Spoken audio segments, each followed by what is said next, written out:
Welcome again, everybody. Yali Madat. Welcome to our WAP's Maternal Mental Health Awareness webinar. Thank you for being here today to participate. This is actually a logical follow-up to our Preparing for Parenthood webinar, for which we've been running a series of workshops over the last 12 months. And as a mother of three, I fully empathize with the need to acknowledge maternal mental health. I know that I suffered postnatal depression after I had my first son. Unfortunately, at that time, I didn't have access or wasn't aware of any access to an information stream such as this. And today, I can accept that 23 years ago when my son was born, these issues were considered taboo and they were brushed under the carpet, especially within certain cultures. So the 4th of May, 2020 sees the 6th Maternal Mental Health Awareness Week worldwide. It's a week-long campaign dedicated to talking about mental illness during and after pregnancy, advocating for women and their families affected by it, and helping the women and their families access the information, care and support they need to recover. Things this year have clearly been a little different because of coronavirus. The theme this year is supporting mums during difficult times. So this theme is enabling communities, professionals, and organizations to provide a supportive platform to reassure families and to signpost them to vital resources on offer to safe support, something that is needed now more than ever. Having children and being a parent is both exhilarating and daunting. Moreover, in these unprecedented times, there will be even more questions and concerns and mixed feelings of excitement, anticipation, isolation, and even despair. So we know today our fantastic presenters will offer you vital information and support you with as much as they can by sharing their knowledge and their personal experiences. During this time of lockdown, we are delighted that so many of you can connect with us online, giving us greater exposure to support our Jamaat, your families and friends. So on the next slide, please. On the slide today, the next slide, you will have already received pre-event information through an email with our speakers' bios. So without further delay, this moves me swiftly on to present WAP's National Council member, Shalina Huda, to say a few words. Shalina, over to you. Thank you, Shayla. And good afternoon, everyone. Thank you for joining us today. And on behalf of WAP and Health Board, I'd like to say thank you to all of our speakers who are joining us to be able to bring this topic to you. WAP's mission is to uplift, empower and support women throughout their journey in life. We also want to enable opportunities for other women to support each other and to uplift them and empower them as well. So this is one of our topics that we want to present to you in which we are doing this, and hopefully you will feel a sense of comfort and support throughout all of our sessions that we provide you. I'll now hand back over to the team. Thank you so much, Shalina. So on the screen now, you'll see what we will cover today, today's agenda. We've got a lot of information to impart in a short space of time. So again, without further ado, we'd like to introduce you to our first speaker, Dr. Shamina Sayana, who will be talking about maternal mental health and the family. Over to you, Dr. Shamina. Hello, thank you very much for letting me join this really valuable event. So just to give you a tiny bit of background about me, I am going to be talking today a little bit about perinatal mental health, but for you to understand that though I'm a doctor, I'm not a psychiatrist. I've actually approached this, I guess, from the child and the family's point of view. I'm a developmental paediatrician. And so hopefully some of the things that we discuss today will be helpful in kind of understanding the concept. And I suppose that's why I've been given the first bit. So let's talk a little bit about perinatal mental health. Perinatal sounds like a bit of a scary term, doesn't it? But essentially what it means is around pregnancy and birth. That's what perinatal mental health means. And interestingly, you'll see that we haven't said postnatal depression, we've said perinatal mental health. And the reason why we've done that is because actually the problems that happen around birth can be varied in terms of their symptoms, and depression wouldn't cover it. So that's why we tend to use this more all-encompassing term. I think a big thing for all of us to remember actually is how impactful perinatal mental health is in general in the population. So 1 in 5 women will have mental health problems during their pregnancy or after the birth.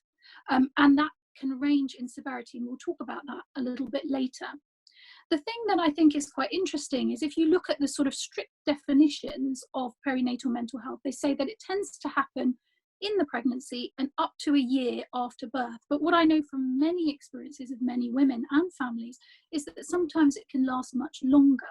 And some of that is probably to do with the fact that pregnancy itself triggers and becomes the start event, if anything, for some mental health issues in general, because pregnancy is a big life event. So I wouldn't stick to that strict definition of up to a year, but that's the kind of general thing that we're told. So if we go on, thank you. So this is a little bit about what I was saying about the range of type of symptoms that we can have. And you can see in this slide that we're actually looking at almost an increased frequency of the milder symptoms. And as you get more significant symptoms, there is a decreased frequency, okay? So what we know in general is that pregnancy is a big deal and having a baby is a big deal. And actually that can just impact on you emotionally anyway, okay? And that's sort of part of normal, though I don't like using that term because I think all of this is sort of a spectrum of normal. But then the sort of next step in that spectrum is what we call the adjustment disorder and distress. So this is, you've just had a baby, it's exhausting, it's not what you expected, it's spun your whole life around, and it's causing you to be quite distressed about coping with this whole new, you know, when I think of birth, I always think it's like a tornado that's come into your life. So coping with this tornado is quite challenging. But the difference with adjustment disorders is that usually the women who have this can, what we call, function. Okay, so that means they can still just about do the, you know, the washing and the bathing and the getting out of bed and the managing to look after baby. Okay, if we go to the next level of kind of intensity, we talk about mild to moderate depressive illness and anxiety states. Often those two symptoms tend to go together, depression and anxiety. So this is when you start to have fearful thoughts and worries and concerns, and they start to repeat quite a lot. You're having them a lot. Sometimes mothers talk about obsessive thoughts. They just keep coming back. So that in itself can be quite distressing. But again, there are lots of different levels of how difficult that can be to impact on your life. The next thing we talk about is post-traumatic stress disorder. And one of the things we know is that women who have traumatic births often are predisposed to significant mental health issues because of the trauma of the birth itself. So that's almost a category in its own. And then as we get to the more significant end, we're talking about severe depressive illness. So where you really can't function, yeah? Where you are at risk of being a harm to yourself or others. This is when we start to think about these things. And then there are also other significant mental health disorders, which probably people are more predisposed to genetically, like schizophrenia or bipolar. And those kind of disorders sometimes present in this massive event that we call pregnancy. So sometimes we will see that. And that is basically the perinatal mental health issue is a presentation of a chronic serious mental illness. And then the smallest proportion is something we call postpartum psychosis, where the mental health issue and the way that your brain is functioning is so challenging that you sort of depart from reality a bit and you start to have hallucinations and paranoia, and it's actually very disturbing for the mother. Okay, but this is a spectrum, as I said, and different people will find themselves in different parts of the spectrum. Shall we move on to the next slide, and then we can talk a little bit about some of the signs and symptoms, some of which I've discussed. So being tearful, something as really as simple as that, can be a sign that you're getting quite depressed and getting quite low, particularly if the tearfulness is persistent. It's happening every night, every day. That's quite an indicator. Obviously, everyone's allowed to have an childbirth because the baby won't stop crying, okay? But it's when it's persistent and it's stopping you from functioning that we start to worry. Another big one for me is being unable to bond with baby. Yeah, I always say to parents that actually you need to be in a space where you feel calm and safe to be able to offer that love. And if you're in a distressed state, it's really hard to make that bond. It's actually not your fault. It's very hard to do it because we need to be in a calm state to do that. So sometimes not being able to bond with the baby is the indicator that there's something more significant going on. This one always makes me laugh, disturbed sleep patterns. We all have disturbed sleep patterns when you've just had a baby. But I think this is about the fact that you can't even get to sleep when you're given the opportunity to sleep. It's that kind of thing where actually it's become really persistent and exhausting for you. Another one that I think is quite powerful is being stuck in your own mind, which is a very clear one, which is just all the thoughts keep going round and round and you can't see anything else. And you also can't see any pleasure in the world. You've lost the joy, as it were, of the things that you enjoyed. So these are some of the indicators that there might be something more significant going on. Can we go to the next slide? So the one thing that I think I want to point out here is that actually the causes of postnatal depression are, and the causes of perinatal mental health issues are multiple, okay? And you can see that here. So as I said before, you might be biologically predisposed to a mental health issue, either genetically or because maybe you already have some low self-esteem, and then this not being able to cope makes you actually feel worse about yourself, and that perpetuates, okay? You might be predisposed because pregnancy reminds us of the relationship we had with our parents and that time in our early childhood and the relationships we had then. And sometimes the impact of things that have happened earlier in our life come back at these kind of stressful times.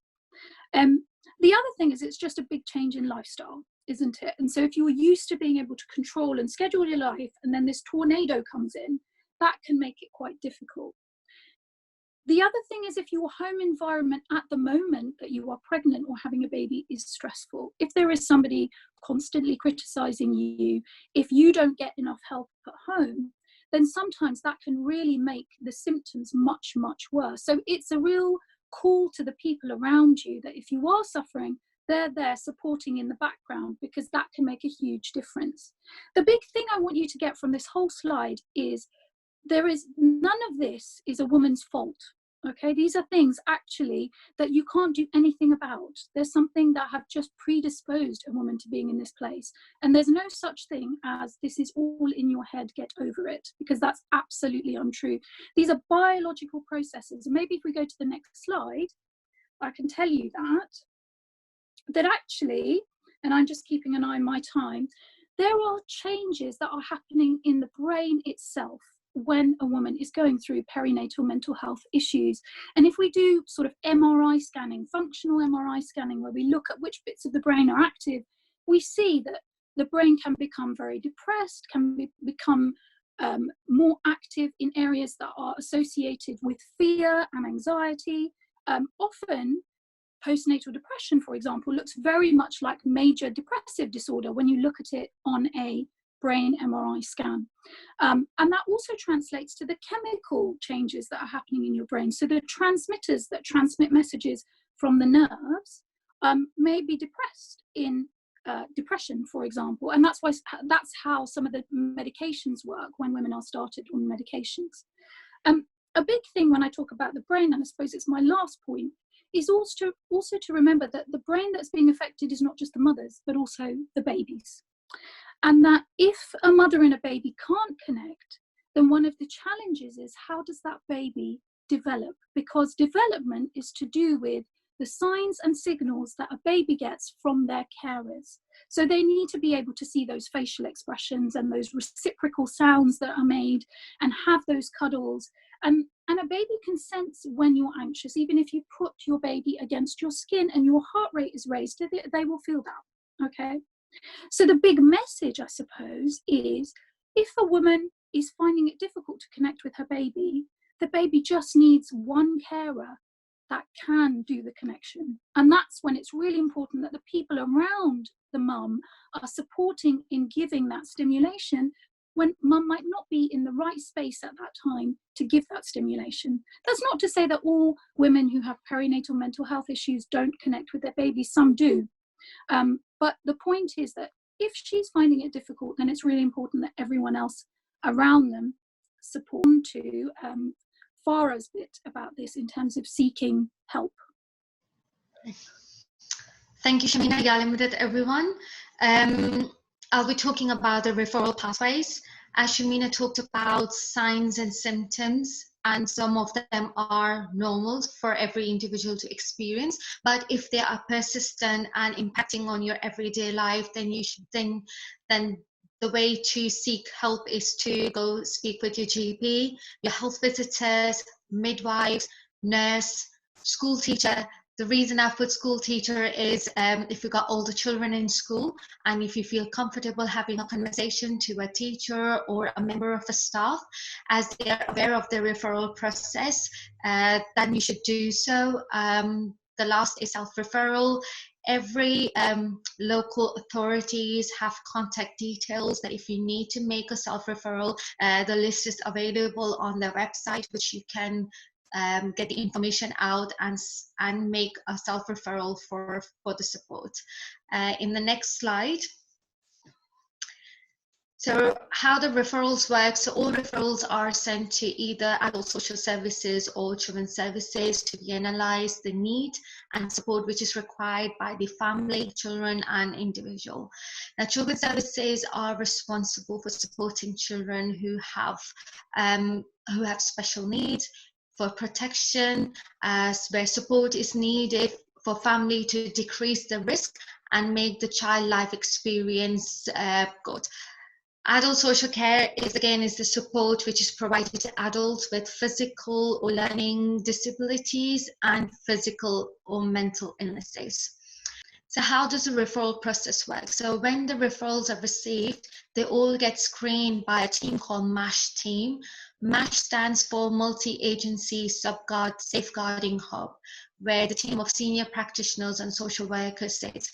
All the referrals which have come through a phone contact are made to the parents to identify the needs and to explore what support is needed for the family.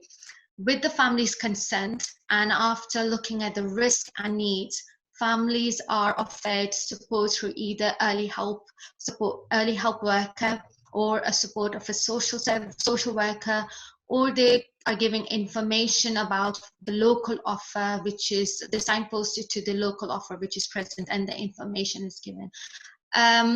An example of during this time of COVID time, a few weeks ago, I received a self-referral from a mother who had 5 weeks old baby and had a 3-year-old as well at home, and she was presenting with the signs which Shamina talked about. She was very tearful, very emotional over the phone, and she said that she's coming to the point where she feels she had enough. She's unable to cope. She's unable to make any bond with the new baby. And also she's struggling to manage with the 3-year-old.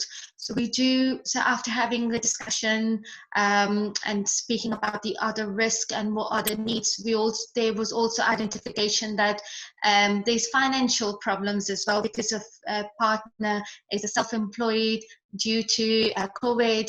The income is not coming in and they're using the saving at the moment, and that's impacting on her mental well-being and making it her symptoms more worse.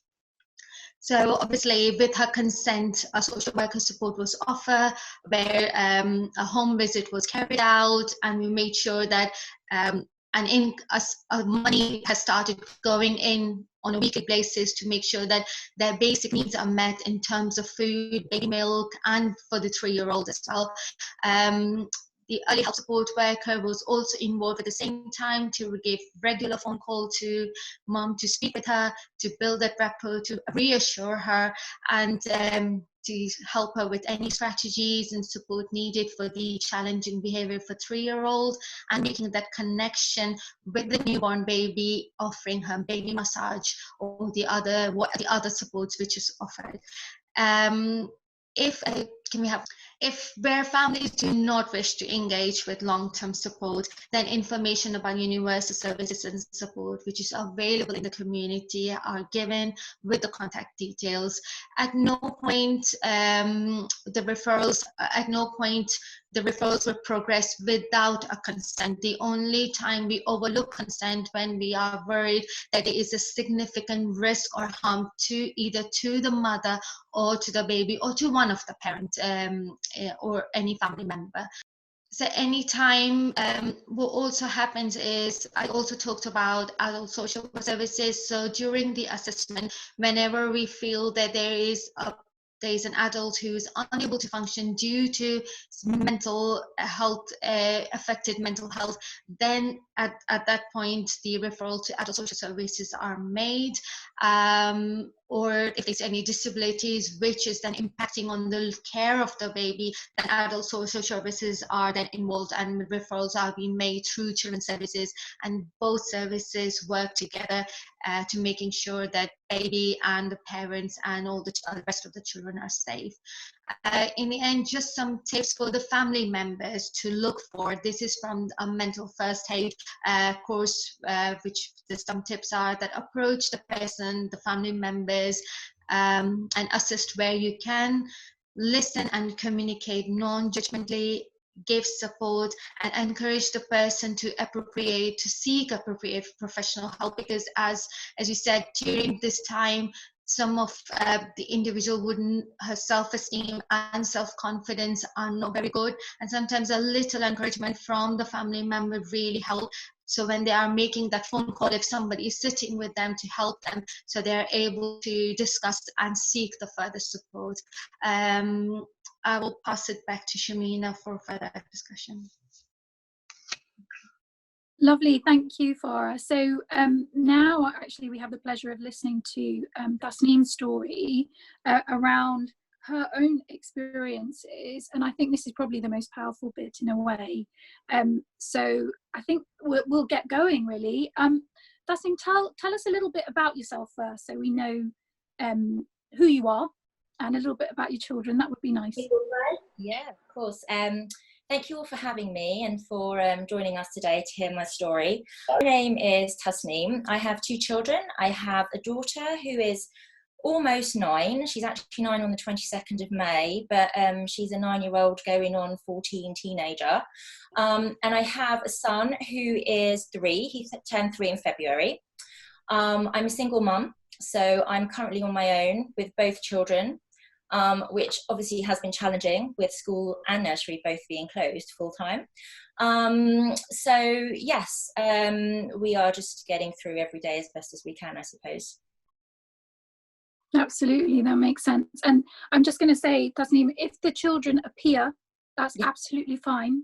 We know that they may need to come in, so we'll see how we go as we get along. So I guess going into your story a little bit, Tasneem, from what I understood, you experienced your sort of significant bout of perinatal mental health issues in your second pregnancy with your son. Is that right? Yes, that's right. Yes. So what happened was I had my daughter and basically loved being a mum. And I took to the role really well, and I couldn't wait to have another child and for her to have a sibling and sort of experience it all again. We have quite a large age gap as we had some trouble getting pregnant, and we had a miscarriage along the way. When I finally did get pregnant with my son, obviously I was overjoyed and extremely happy and excited to be welcoming another child into our family. But when I was about 4 months pregnant, I started to get really bad anxiety, and it was around the fact that, oh my goodness, how am I going to cope with another baby? How am I going to do the, sleepless nights and also look after my daughter and do the school runs? How's it going to affect my relationship with my daughter, with my then husband, and how am I just going to get through it? And I started to feel a little bit worried about my ability to cope, and I felt like I wouldn't be a good mother to him, and I probably won't be a good mother to her. I went through some really difficult feelings, almost feelings of actually, do you know what? I don't want to actually have a baby anymore. I've actually changed my mind.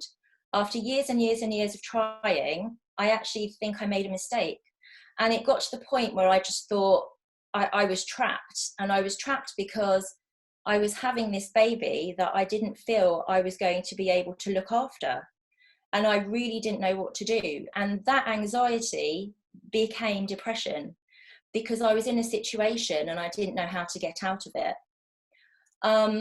Anyway, obviously went through the pregnancy, which was really tough. The depression symptoms and signs were, I didn't sleep all night, I slept all day. I didn't really eat very well, because I just wasn't hungry. I had a total loss of appetite. But I obviously knew that the baby needed nutrition, so I tried to eat what I could. I didn't want to leave the house. I had really bad anxiety about leaving my house. I didn't want to see anyone or talk to anyone because they would be talking about the baby. Obviously, I was quite heavily pregnant, and you know, as you do, people are going to ask, oh, when are you due, and all that kind of thing. And I didn't want to talk about it. I wanted to pretend that actually it wasn't there. And I referred to it as an it, not even a he or my son. It was, I felt like I was carrying a little alien in my belly.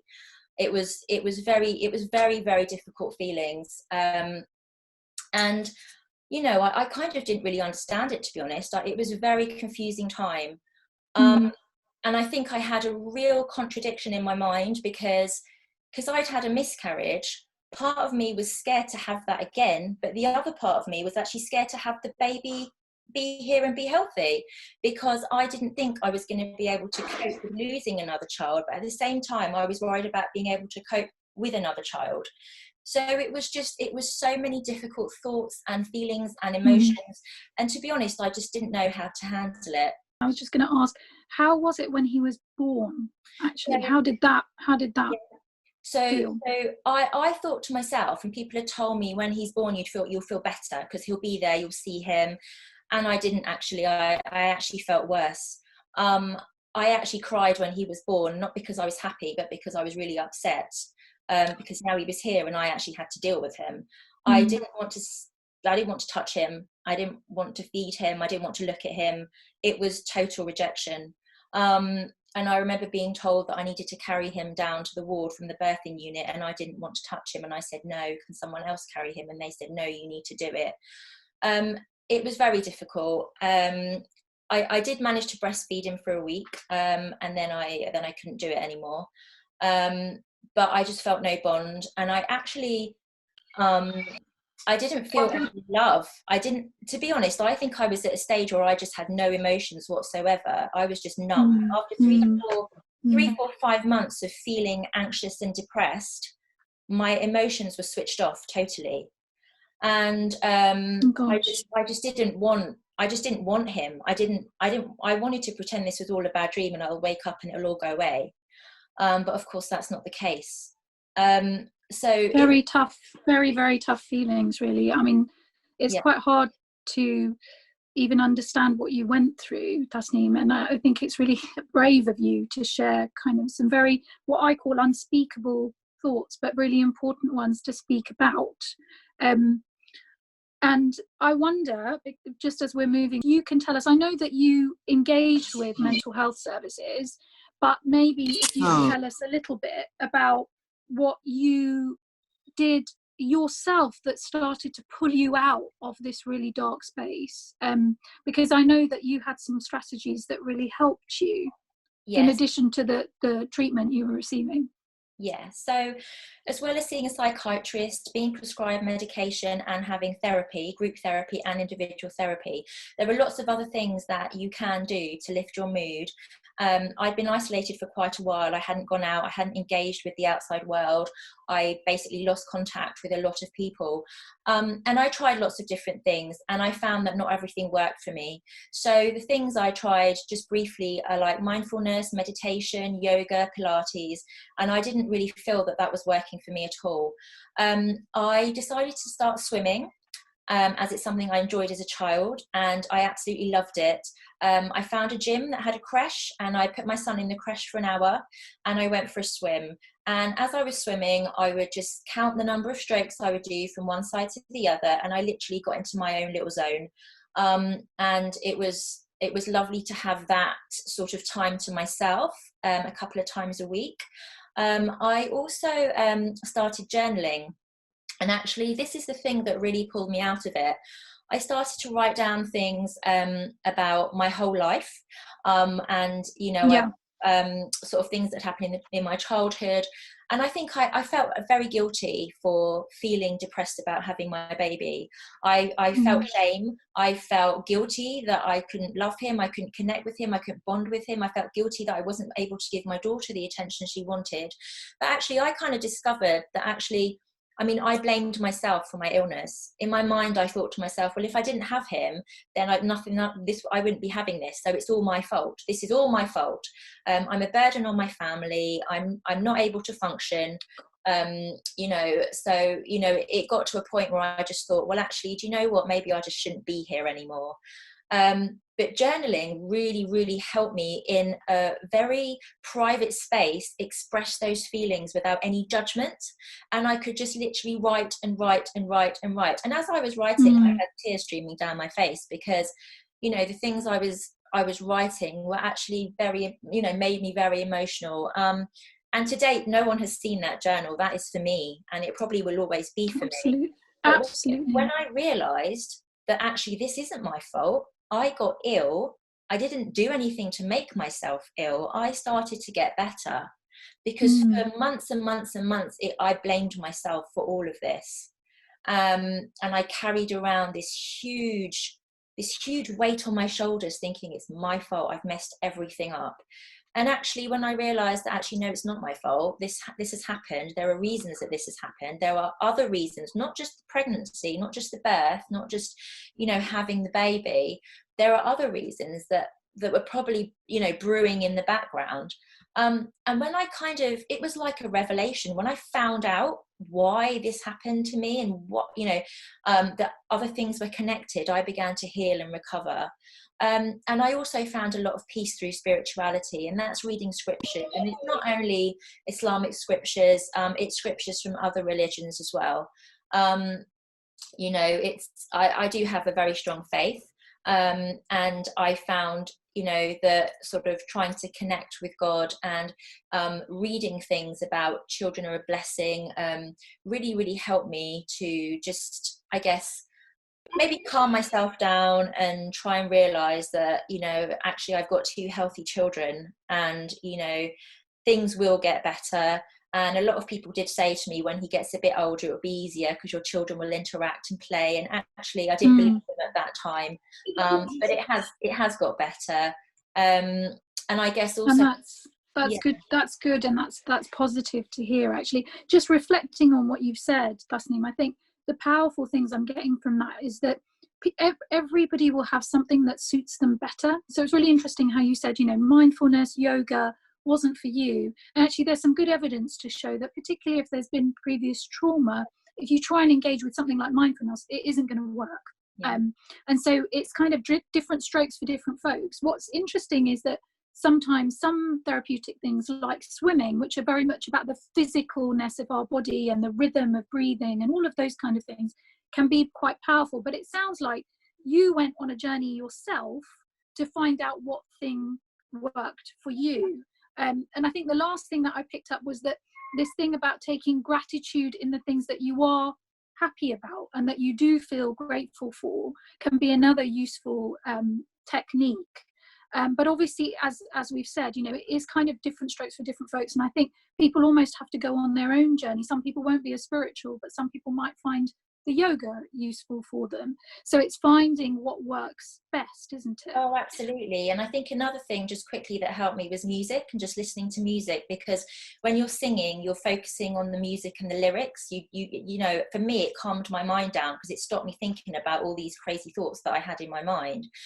And I would just listen to music in the morning. I'd listen to music in the car when I was just at home, and it really, really helped me as well. So yeah, that's another thing that so you had sort of multiple tools in your box, is what I call it, really, that you could use when you knew that you were sort of dropping, and you needed that boost.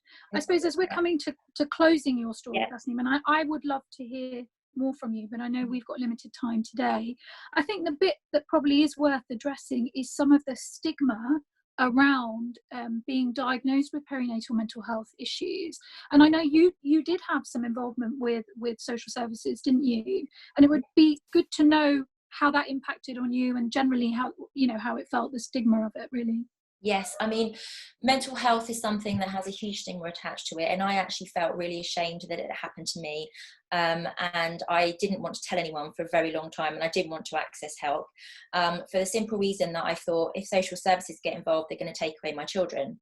So I wanted to avoid them at all costs. However, a referral was made, and I know we're short on time, but to just briefly say, social services actually did really help us. They obviously did their assessments and contacted my daughter's school and GP and all of that thing, which all obviously came up, there was no concerns. And I think the main thing is that they made sure that I was supported, and that my daughter was supported in the transition of going from an only child to, having a sibling. We were just referred to the local children's centre, and they basically took over and just encouraged me to come out, meet other mums, come to some of the classes, make sure I get the baby weighed. And it was more of a friendly chat, and it was more of an informal discussion to find out what I needed. It wasn't to place my child with another family or that I was a bad mother. It was just that I was going through some emotions and I was struggling. And they kind of helped me see that actually it's okay to seek help, and it's okay to say, okay, I am struggling, I need help, and there's nothing wrong in doing that. And I think as a mother, I personally put a lot of pressure on myself to be the perfect mother, because I was a stay-at-home mother and I wasn't working. So all I really had was being a mother, and the thought for me, the thought that I can't be a good mother anymore was just really, really very upsetting for me. But actually social services were great. They were really helpful, really, really lovely. And I actually had nothing to be scared of. I was absolutely petrified to have them involved, have them come, but actually it really helped us. So I think that's the powerful bit at the end, actually, Tasneem, listening to your story, that you sought help and it was worth doing it, and that actually it wasn't what you expected it to be, and all those fears that came out of it. And to sort of close our discussion really is to say, Tasneem, thank you so much for being so honest, and sharing something that's quite intimate, really. We're very lucky to be able to hear your story, but I think the powerful takeaway from that is that actually seek help, find ways in which you can empower yourself to get through this really tough time, which is not anybody's fault. It's just kind of the nature of how we've been built and made. And once we realise that and remove the guilt and the shame, that's probably where the path to recovery comes. It sounds like that from your story. Absolutely. Yeah, absolutely. Yeah. Thank you so much for letting me share my story today. It's been a pleasure. Thank you. It's been a pleasure for us. Thank you so much, both of you. Shamina, Dr. Shamina, thank you, Tasneem. As Dr. Shamina has said, you've shared so very openly and honestly and profoundly and powerfully with us today. In fact, thank you to all the speakers today who have really offered us vital information. And I know that for those of you online today, you will have some questions undoubtedly to ask our speakers. So please remember to ask them through the Zoom chat. The first one, please, is how does a family member or partner help someone who is in denial that they may have some sort of perinatal mental health problems? Dr. Shamina, perhaps that one for you? Yeah, I think probably I can answer a bit, and maybe even Tasneem can. I think the first thing is to do it in the non-judgmental way. I think that's the biggest one. And I know Farah has talked about that as well in terms of the approach. That if you do it with kindness, and if we talk about the fact that actually this happens to a significant number of women, and that this isn't your fault, and that this is actually something that we just need to manage, and we're going to support you and we're going to help you, I think that's the first way to opening the door, is actually a very non-judgmental space, and also giving people choices. because I think one of the challenges is probably what Tasneem talked about, which is the fear that as soon as I say I have a perinatal mental health issue, someone's going to take my baby away, I'm not a good enough mum. And I think if people can understand that there are options, like what is it that we can do to support you? And it could be something really small, like maybe let's start by giving you some time away from the baby. You know, I'm remembering Tasneem's story about her time when the baby was in the creche and how powerful that was for her. So maybe offering something with it so it doesn't feel judgmental, but it feels supportive. I think that would be the first thing. I don't know if Farah or Tasneem had a comment on that.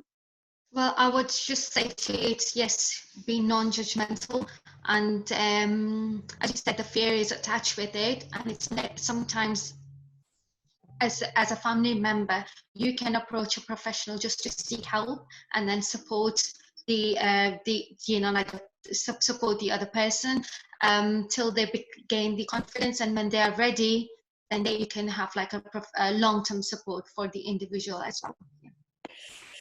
Dr. Shamina, there is another question that has come through. It's very similar, but there is a slight different angle. So what should family members look for in the case of a mother in denial? And can you experience perinatal issues a long time after giving birth? And that's directed specifically at Dr. Shamina. So the answer is definitely, if I do the second part first, definitely you can. Tasneem and I were talking about this actually earlier, that as I said, because mental health problems in general might be triggered by the storm that is pregnancy and birth, you may find that there's persistence of these issues post-birth 2-3 years longer after the birth. So definitely it can happen. As to a mother who's in denial, I think it might be useful for Tasneem maybe to talk about this from her own perspective, as to how you would have liked to be approached and how you were approached and what worked. Yes, I mean, I was actually in denial to start off with. I just thought, oh, you know, it's fine. It's just it's just a normal part of anxiety around mainly maybe having a second child, and feelings of how am I going to cope, and I can't do this, and I don't want to do this. But actually, I think that what I did was I actually went to see a counsellor during my pregnancy when I started to have this anxiety and fear, and I did weekly sessions with her, and I felt that it was really helpful because it was a space where you know, I could just let it all out, and she wouldn't tell me off, and she wouldn't tell me that I shouldn't be feeling like this, and you know, she would just listen and reassure and give me tips on how to get through the next week. And it was basically on a weekly basis. And actually, you know, once the baby was born, and I thought I would feel better and I didn't, that's when I accepted that actually, yes, I'm actually very ill right now. So what I'm hearing from that is the non-judgmental element, isn't it? And that's why sometimes it's hard for family members to be the ones who point it out in a way, because especially if it's your mother/mother-in-law, you're like, well, you're judging me because you think you're a better mother. Or if it's your partner, it's, well, you know, it can be feeling I'm incapable and you're telling me I'm incapable. So sometimes it's about even offering the space. So saying to them, look, you may not want to talk to me about this, but maybe we can seek help so there's someone else you can talk to about it that isn't me. And that's okay too. I think we have to be careful not to belittle the feelings of the person going through it, because I had so many things to say. Well, your baby's healthy, you know, you don't have to go to work, it's only your second child, some people have 3 or 4, you know, what have you got to be depressed about, what are you worried about, you've got so much help. And it was like, you know, I felt like my feelings were invalid and my worries and anxiety was invalid, and that made me really upset and angry, to be honest with you, because I was feeling what I was feeling. And absolutely. So validating would be a really important thing, is to say that I hear you, and what we sometimes say in mental health, Farah, you'll recognise this, I witness you, I realise that you're going through this, and I am witnessing that, I'm not denying it. So maybe that's quite important as a family member. I have 2 kids who are now at school, and only now am I starting to think about my connection with my kids when they were born. I can relate a lot to the lack of bonding and resentment of them changing my life. How do I stop this recurring during lockdown? Very timely question. Yeah, I mean, I think the big thing about this is, as I said, sometimes it's when we've left the burning building that we look back and reflect. So sometimes you will find, particularly situations like this where we've got time to reflect, is the time when the feelings come back. A big concept that I've understood in mental health sort of thinking and therapeutic thinking is not to be angry with the feelings, but to let them come. And to sort of, what I liked, what Tasneem talked about, is in her journaling, she had a space to talk about those unspeakable feelings, right? So it's okay to have those feelings, but the question is, are they impacting you so much that maybe you need some techniques to manage them? And it might be something as simple as journaling. If you're reflecting back now during the corona time, then this might be the time to think about those connections that you had with your child in those early years. But I would say probably with the essence of a little bit of the gratitude thinking, to say, well, actually, my kids are okay. Don't do the blame thing, which is what can happen. It's to say, well, actually, the kids are okay. They're thriving. You know, we didn't have the connection then, but I'm recognizing that now, and I'm healing myself now, because I think that's the biggest part, is healing ourselves, isn't it? And so it's to kind of remove the guilt and remove the shame, because there isn't any guilt and shame, and to start maybe thinking about some of these techniques. Obviously, if those thoughts are persisting and you're feeling really low, that's the time to seek mental health support. And it doesn't need to be perinatal mental health support. You can seek support from your GP at any time. I think that's something people don't realise about the COVID crisis. That doesn't mean you can't access your GPs and there aren't virtual consultations. There are. So it's a sort of staged approach. Do some things that make you feel good about your own mental health. Don't allow the guilt and the shame to come in, because there is nothing to be ashamed of. And maybe use the space and time to reflect, because actually it can be really powerful, as Tasneem said. Farah, did you have anything to add to Also, that? as I said, all the children's services are working functionally during the COVID time. So if you give a call to your local children's centre and speak to a worker, they'll be quite happily give you tips every day to cope with those feelings, and the little strategies and techniques they'll go through you every day. So it's just sometimes just a phone call or just the reassurance of how you're doing. It just gives you that positive empowerment, and how you and your children are doing with the bonding and relationship. All the services which is available locally are free of charge, and that's what we don't sometimes realize. There's so much out available. It's just assessing, exploring it within the community and using the services. I think there are also things that you can do. So, for example, I've looked at things that, for example, we print out a scavenger hunt sheet, and we go out in the garden and we go and look for what we can find, and that's a nice little activity that we can do, that's 10-15 minutes. Even reading is really good for bonding. So my son will crawl into my lap and we'll read a few books together, and my daughter will sit and read with us as well, and that's quite a nice thing to do. The other thing I try and do is, we don't have a strict timetable, but I do have a half an hour slot during the day where mummy wants to sit down and have a cup of coffee, and they can go on their screens for half an hour, and I just get a bit of peace. Because when you're with the child, from 6 a.m. till maybe 8 p.m, it really does wear you down. And I think, don't feel guilty for actually taking that time out for yourself, especially now, because, you don't have any time to yourself. And it's just constant mummy, mummy, mummy, mummy, mummy. And it actually, it can be very, very difficult. So I think maybe just trying to figure out the things that your children would like and things that they'll enjoy doing, and maybe trying to do that together, which may help the bonding a little bit as well. The question about how do we self-refer, and just to quickly answer that, so in your local borough, if you Google on www.gov.uk, whatever borough you live in, and there are contact details for children's centres, and the contact details of MASH team, children's services team, and out of duty hours team contact details are available. All you have to do is just call them and speak with them and, you know, explain whatever situation is, and from there they'll take it away. So it's just a phone call, and that's how you do a self-referral at this time COVID. If it's open, then you can go walk into Children's Centre and speak with them, but during this time just make a phone call and they'll speak with you in details. Thank you very much. There is another question that's come through. What advice would you give to someone who is suffering from it through this COVID time? We are unable to go out and meet friends and family, so it can be very lonely and hard to get yourself out of it. But obviously that's already, I think, been covered. But if anybody has anything else to add to that. So the big thing that I would say is it's about working as a team. Yeah. So whoever is in your space, it's about saying, okay, if you're feeling low, I'm here, I'm part of your team. So when you need me, let's do it. You know, whether that be, I'll give a feed to the baby, I'll do the wake up at night, you know, I'll give you half an hour in the garden without the kids jumping on top of you.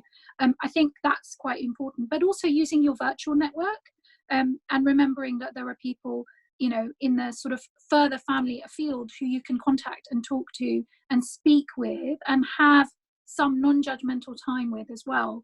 I know that we're going to put up a slide about the institutional support that is also available through the community, and we do have our coronavirus support helpline. So there are kind of more formal ways that you could connect. But I think even just making connections virtually, working as a team together, realizing and acknowledging how hard this is, and not giving yourself big targets to get to, I must do X, Y, and Z. Just being proud of yourself that you got up in the morning and had a shower. That's brilliant. Well done. Because actually that's all that's needed. As this wonderful phrase that Donald Winnicott uses, and I repeat continuously, you just need to be a good enough parent, nothing more than that at all. So it's a tough time, and that's okay. Maybe that's the big message from it. Now, if listening to this talk, we realize we did suffer mental health, perinatal mental health issues, but the children are now older. How can we get help? So it's a bit similar to the previous one, yeah. I suppose. I think it's probably through your general practitioner. You know, I say that actually, but there's lots of different things that Tasneem and I talked about that can sometimes help with your mental health. So it might be that you seek out a talking therapy, which you can do privately or through the NHS, through your GP. It may be that you seek out some of the alternative therapies that we've mentioned, and you might want to try things like yoga, meditation, if it works for you, exercise, those kind of things, journaling. Because actually what we're talking about in terms of the management of postnatal and perinatal issues is that the management remains similar to what we would use in general mental health issues. So GP is a good option, or sometimes private therapeutic input if you don't want to go that route, or even some of the alternative, I don't like to call them alternative, what I mean is kind of the additional therapies that you can seek out. Connection, Tasneem, maybe this is the one where you can add in a little bit about some of the things that you do that really help you, that might help others. Yeah, so even, I know obviously now it's very difficult, but you know, I would sort of just go for a walk, which I found was quite nice. I actually had some acupuncture. Again, I know we can't do that right now, but the acupuncture really helped me. It helped me with my sleep. It helped me with controlling my appetite. It basically just made, I felt like I was walking on air after each session. It really uplifted my mood, which was great. But like I said, music, I mean, at the moment, you know, listening to a few songs, and even songs that your children like, and having a bit of a sing song together, which can be really fun, and they could really love that. And I just think that even now, for me, my self-care kind of went out the window when I was feeling really low. And like Shamina said, you know, I didn't want to shower for days. I didn't want to put makeup on. I didn't want to get dressed. I couldn't really even get out of bed on some days. But I find that, you know, if I actually make an effort to actually do all those things, even though I'm not going anywhere, I actually feel better, and that means I have a better day. And yes, I know it is difficult to do that when you've got children running around, and you know, you will have an audience in the bathroom, but you know, that's part of being a mother. So what do you do? But you know, it's really important. Self-care is really important, and I think as a mother we really we let that go because you just don't have the time, and you know doing your nails is not your priority, but actually it can actually really lift your mood. And another thing me and my children do actually is we take lots of silly Snapchat pictures because they love it, and it's just a really fun remembrance for us during this time. I think we do things like we play games, we play puzzles, even things like musical statues and musical bumps, and just simple things, just silly things really, so that we can have that help you bond. Yeah, that we can have a bit of a laugh. I think the big takeaway from that, Dustin, for me is self-care, isn't it? The phrase we sometimes use is you can't offer from your cup if your cup is not full. No. And that's really important for mothers to understand, and fathers, I think, who can be impacted as well by perinatal health issues, is that actually the first point of call is looking after yourself, and then you are able to give and able to love. And I suppose if we can get that bit first, then we can do the rest. I don't know how much. Ask it and then we can move on. It's really hard to accept my pregnancy and have a feeling that I am not going to be able to love or care a second child. Does it affect a baby's health in the womb, or how badly can it affect a baby's health? For you to explain how it would affect, but before you do that, can I just suggest is if that's how you're feeling from now on, it's best to seek professional help from now on. Don't wait for the time where baby is here and then you go and seek the support. Start building up from the support. There's loads of support available, which is prenatal and antenatal. Get the support from now on, so then you are ready, and maybe whatever your feelings are, like you're worrying, will be a bit less, and you'll be able to manage and cope better after having the baby if you start seeking the support from now on. Thank you so yeah, absolutely. Thank you, Farah, for saying that. I think to the question, will it impact my baby in the womb? The challenging answer is yes. So the more stress that we feel, the baby can be impacted by that. So for example, the hormone cortisol, which is raised in stressful situations, can cross the placenta and can impact on our baby. I think the key time, actually, we think is probably around 6 months to 18 months. That's probably where the most significant, when the baby's born, the most significant time in terms of the impact on their development. But nonetheless, there is an impact during pregnancy. And so actually the biggest message really is get help. The problem is that you start to feel guilty that you're having an impact on your baby. But it's actually to say, I'm going to remove that guilt because this isn't my fault. This is just a consequence of a lot of chemicals and a lot of reactions going on in my brain. And what I need to do is get help right now. And that's the biggest thing that can impact for my baby's health. And remember that every day that you seek help and you improve your mental health is better development for your baby. So everything is an improvement. Everything is a stepwise. There is an impact on babies, but that's why it's so important to get help. And your family can help you too. You're not on your own. Your family can help you and your community can help you. There is an impact, but that when you seek help, we can only improve things. Thank you so much. Unfortunately, we have already run over time, so unfortunately, we're going to have to start winding down, but just know that after today's webinar, we continue to be here for you. We are here for you. Just today, we know we've gained invaluable information through all our experts, how they've shared their knowledge, the information. Tasneem's very, very powerful personal experience. And again, as again Shamina has said, we are here for you. We've got the coronavirus support team line. We do also have the WAP Sisterhood Forum, which is a virtual community of women. You'll see on the screen when the next session is going to be. Please just register yourself. You'll be aware also of the Preparing for Parenthood, which I mentioned right at the beginning, and we have a part 2. Look out for details of that on Al Saha, or sign up now. And also we have Embrace, which is a one-to-one support for parents of newborns. Obviously all this is in full collaboration with our institutions, with the Health Board, with Social Welfare Board, with the Education Board. And if you're interested, just let us know. You can always use WAP as a conduit. We will then signpost you to the best place that we can find to support you. So we have our institutional supports through the Aga Khan Health Board, through the Social Welfare Board, and externally also there is a Samaritan's Crisis Support. There's a number and an email there. So just to confirm again, if you need to seek out support, there is support there. We are there for you. Use any one of these conduits and just take some of the information that's been shared with you today. It's been invaluable. We hope that you have really gained some insight into the maternal mental health awareness that we've been seeking to deliver to you today. But unfortunately, time really flies and we do have to wrap up now.